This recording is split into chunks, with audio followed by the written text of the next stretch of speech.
Artificial intelligence is making quiet architectural decisions inside your codebase right now, and you might not even realize it.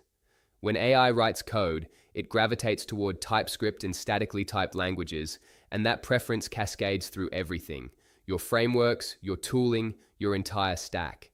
Why? Because these models learn from millions of repositories, and the patterns they absorb reflect what works at scale.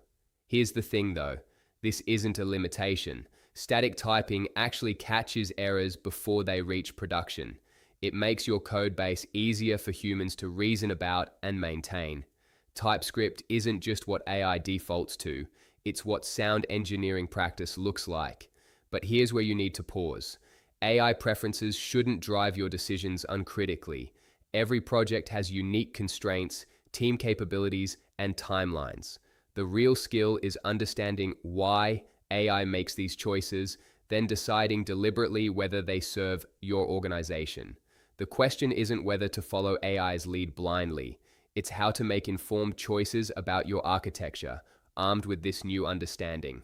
To find out how iCentric can help your organization navigate these decisions, visit icentricagency.com. Link in the description.